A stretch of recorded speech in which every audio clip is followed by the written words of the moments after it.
మాకేం పర్లేదు, మాకే ఇబ్బంది లేదు.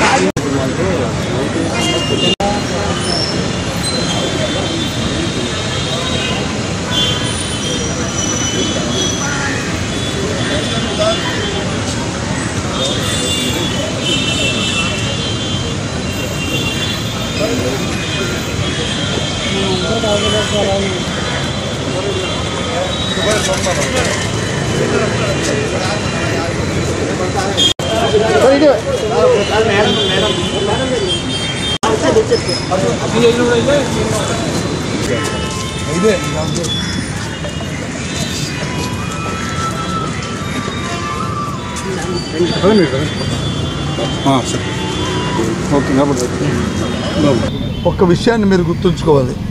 మీరు అడిగితే చెప్తున్నాను నేను. మీరు అడుగుతున్న ప్రశ్న ఏ పేపర్ ఇది? ఏబిఎన్ ఆంధ్రజ్యోతి అడుగుతున్న ప్రశ్న ఏంటంటే క్యాంప్ రాజకీయాలు అంటారు. నేను చెప్తుంది ఏంటంటే ప్రజాస్వామ్యబద్ధంగా 838 ఉన్నప్పుడు 530 పైసలకే మా పార్టీకి ఉన్నప్పుడు నేను ఇవాళ పేపర్లో చూశాను. ఇవాళ నిన్న ఎవరో ఒక ఇండస్ట్రీస్ వచ్చి పోటీగా పెడతారు అనే విషయాన్ని నేను చూశాను. దేనికోసం పెడుతున్నారు? ఎందుకోసం పెడుతున్నారు? వ్యాపారం కోసమా? రాజకీయం అంటే ఇది వ్యాపారమా? వ్యవహారం చెప్పండి. ముందు దానికి ప్రశ్న తీసుకోండి.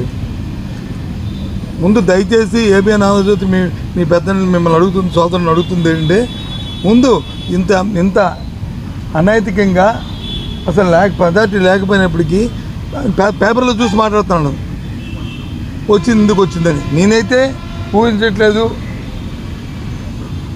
తెలుగుదేశం పార్టీ అంత అమాయకత్వంగా ఈ పోటీలో నిలబడద్దని నేనైతే ఊహించట్లేదు, నేను అనుకోవట్లేదు.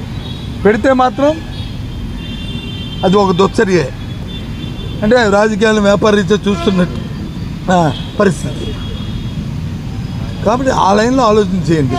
ఏమైనా ఇంక విషయాలు ఉంటే రేపు 13వ తారీఖు ఫైనల్ అయిపోయిన తర్వాత అప్పుడు కూర్చొని వాస్తవంగా పారావైజ్ మనం వచ్చి అన్ని విషయాలు మనం మాట్లాడుకుందాం.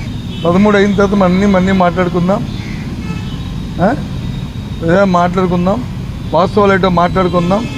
రాజకీయంగా చేస్తున్నామా, రాజకీయాన్ని వ్యాపార రీత్యా చేస్తున్నామా, ప్రజలకు ఏ సందేశం ఇస్తున్నాము, ప్రజాస్వామ్యానికి ఏ సందేశం ఇస్తున్నాము,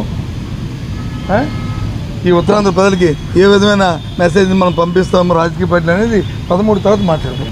దగ్గరలో ఉంటే ఒక 10-20 మంది ఉంటే మారిపోయి 300 మెజార్టీ తేడా ఉన్నప్పుడు వచ్చి ఏ రంగా మారుతారు? నేను నా ఉద్దేశం అది. ఇప్పుడు నీకేం తెలుసో చెప్పండి, నీకేం తెలుసు చెప్పండి, ఏ రంగా మారిపోతే చెప్పండి.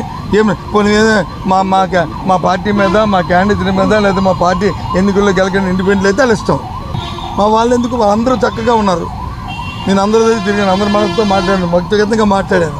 దుష్టులకి దూరంగా ఉన్నామని, దుష్టులకి దూరంగా ఉంచుదామని ఉద్దేశం అంతే, అంతకంటే ఇంకేం లేదు. దుష్టుల తాలూకా చూపు, ఆ దుర్మార్గమైన ఆ చూపుని వాళ్ళ మీద పడకంట ఉంచుదామని ఉద్దేశం, అంతకంటే ఇంకేం లేదు.